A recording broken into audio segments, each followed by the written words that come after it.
Hello, friends, and welcome back to r/ProRevenge. Let's start our video with a story in which our OP happened to live in a trailer park. But before we begin, don't forget to subscribe to our channel if you're new here and turn on notifications so you don't miss a new video every single day. Here we go. It's your problem now. It's about 7 years ago. I'm living in a trailer. Like legit trailer, not a double wide, in a trailer park because it was my own place and it got me the hell away from my parents and didn't cost me an arm and a leg for rent. Cramped? You bet. But living on my own was a freedom I can't understate. The price that came with its own price, though, the landlord was kinda lazy. Hell, I didn't even get a tank of propane when I signed the lease. I had to pay for it myself. But rolled into the rent was all utilities besides electricity, which, oddly enough, the landlord was responsible for adding that to our rent every month. This led to some interesting issues that eventually got resolved, but that's not within the scope of this sub. Other than that, landlord paid everything. My trailer already had issues, mostly parts of it breaking from just old age, but one of the bigger things was the outdoor lighting. You see, there was this very small step that went up to the concrete platform my trailer sat on, and it was small enough that I have no idea why it was put there, but big enough that you'd easily trip over it. The landlord had put down those cheapo solar lights to keep it lit, but those had since died. I brought it to the landlord's attention. Promises it'd get fixed. This went on for weeks.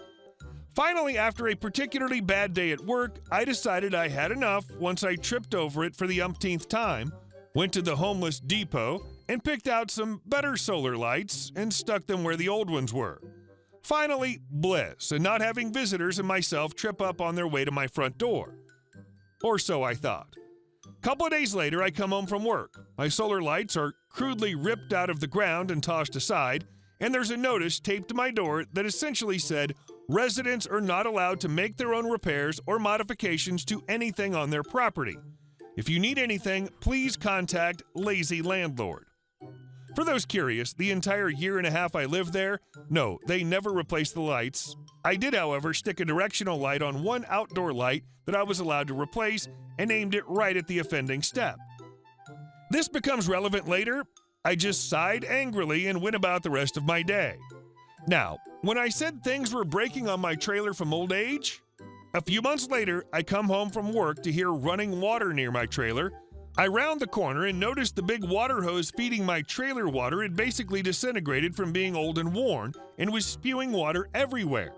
I also remembered that 1, the landlord pays the water bill, and 2, they were lazy and never did anything, and 3, when I did try to correct for their laziness, they went ham on me for daring to make my life somewhat better. So I turned around, went back to my car, called my mom and asked if I could stay the night at her house, to which she agreed. Sure, I knew exactly where the shutoff valve was for the water line going to my trailer. Could I have engaged it? Sure. But seeing as the last time I did something good I was screamed at for making my own repairs, nope. Landlord was going to pay for all that water and her laziness too. Seriously, that hose should have been swapped long ago. It wasn't. The landlord did try to hassle me over it. The irony is she lived directly adjacent to my trailer, so her not noticing the gushing water is next level laziness. But I pointed out that she specifically told me I'd get a paddling if I tried to do anything on my own again, and figured I'd leave water issues to the professionals, and maintenance of the water system was never spelled out in my responsibilities to the property. She eventually got relieved of her job a couple months after that whole thing went down. Her replacement was much better about things. And our second story. That dang fence again. Growing up in the South, fences never last too long. The constant barrage of torrential downpours, drought, excessive humidity, hurricanes, and just overall conditions, you're extremely lucky if the fences last 6 to 10 years. That being said, my family always kept good relationships with the neighbors, and when it came time to replace the fence, each side usually went 50-50 with the cost. My dad was young, our shared fence neighbors were elderly, so my dad would typically do the labor for free, with my help, and our fence lines were long. One side alone was 75 to 125 feet. We had roughly 300 feet of total fence line for our backyard.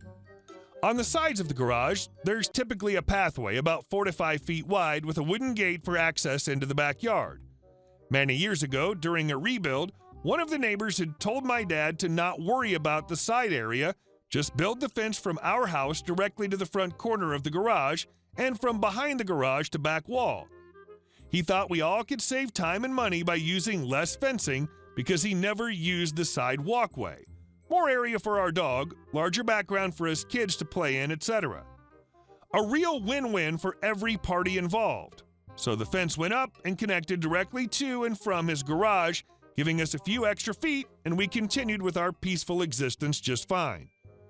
Unfortunately, about 2 years later, that old man passed, and we got a new neighbor who was a bit off. We later found she was a hoarder and never cared about the outside or inside of her house, and everything rotted away. It was a real shame. When we moved in, we introduced ourselves and explained the situation with the fence, and she said no worries. Life went on. Mid-2000s, and she was let go from her job and decided to find herself and live off her severance package for a while and didn't look for new employment. Hurricane Ike hit in 2008, and almost all the fences needed to be replaced. One neighbor went in 50-50, the other neighbor said she wouldn't contribute. She ran out of severance, and it was difficult finding a new job with no work history for 3 years. So we said it's fine, we understand, we'll fix it. We're supportive neighbors after all. And then she got kind of nasty. And make sure it's done right this time. Don't encroach on my property. Follow the property lines. Well, okay. So when we rebuilt the fence, we built it on our property line like it should have been, but now there was a 4 to 5 foot gap where a gate should have gone that's on her property, i.e. her responsibility, which we told her she'll need to take care of it. I guess she forgot, because the next time she let her poor pup outside, it ran away out the missing gateway. Oops. She didn't like us much after that incident and never spoke to us, until she recently walked away from her house after owning it for 15 years. Her hoarding had destroyed the inside, the outside was in tatters, and I guess she fell behind with the bank and they repossessed it. The new owners put a bunch of money into fixing it up, and they're pleasant people. And our last story. Lash out at the acquisitions editor? Enjoy being blacklisted?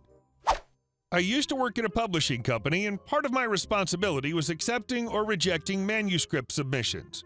We had enough contracted authors to keep our publishing line full, so of the thousands of manuscripts we received in the slush pile every year, maybe 2 ever got picked up. If you know anything about publishing, then you know that slush piles take months, sometimes years to get through. Many publishers don't even bother sending rejection letters. They just say, if you don't hear back, we're not interested. We, however, made it a goal to respond to each submission in 3 to 5 months, and this was outlined on our submission site. This one time, I got a submission from a man who I'll call Entitled Jerk. From the moment I opened his submission, I knew he'd be a terror. His cover letter was condescending and self-important, and he demanded that we get to his manuscript sooner, and that we respond to his emails within moments of getting them. I'm often told that I'm too nice for my own good. I responded to this guy's emails, politely even, because I knew he'd flip out on me if I didn't. He always responded with impatience and borderline misogyny. I got to his submission within 3 months, a miracle given how swamped we were, and gave it careful consideration. It was actually okay writing-wise, but it wasn't the kind of topic we were looking for, so I wrote him a very nice, personalized rejection letter, thanking him very much for giving us the opportunity to consider his submission. And I apologized that we couldn't publish at this time. But hey, here's another publisher that we work with who might be interested. This was all way more nicety and effort than I usually put into submissions. And how was I rewarded for my generosity? He tried to email my supervisor behind my back, telling her that I'd been unresponsive, rude, and dismissive of his 6 months' work. Yeah, not his life's work, his 6 months' work. He called me a 500-pound gorilla who thought I could mistreat people however I want, demanded that I be reprimanded, and insisted that the president of the company personally read his book. Nice dude, real nice. Oh, and I say that he tried to go behind my back because he sent the email through the submission's email address, which went to my supervisor and to me. So after fuming in a silent rage for a few minutes at this email I wasn't supposed to see, I went to my supervisor's office and showed her my evidence of what really happened. The great thing about our submission system was that it tracked all dates and times and emails passed back and forth. The only thing I got in trouble for was being too nice to Entitled Jerk. So I didn't get in trouble, but I was still furious at this guy and couldn't wait for the chance to exact revenge. Because of course Entitled Jerk did end up submitting to that other publisher I recommended to him. Unfortunately for him, that other publisher happened to be our sister company, and we had a great relationship with them. A few months after I rejected Entitled Jerk, I got a phone call from the other publisher's acquisitions editor, and I exacted my ProRevenge. The acquisitions editor asked why we'd rejected the manuscript but recommended it to them. I told him it wasn't a good fit for us, which was true. He then asked if we would consider publishing it if Entitled Jerk made revisions. I could have just said maybe, but just thinking of Entitled Jerk was making my blood boil. So instead I said, he did not react well to my rejection letter. We will not work with him. The acquisitions editor knew that tone in my voice very well, so he said, I see. Say no more. They didn't publish his book. I doubt they even read it. Nobody in the publishing business wants to work with a diva. On top of that, his name is now in our company's system, along with his submission and emails, and a nice note from me warning the next acquisitions editor to stay far away. If he ever tries to submit again, even now that I'm gone, the first thing that'll pop up in the system is my note, backed by all my evidence of his rudeness, and our sister company has a similar system in place. I should mention that the publishing company I worked at is the largest in the country for Entitled Jerk's very specific genre, and because he feels entitled to the very best, he vowed to not give his book to anyone except them or the sister company. Enjoy never getting published. Hey guys, thank you all for watching the video. I'll see you in the next one.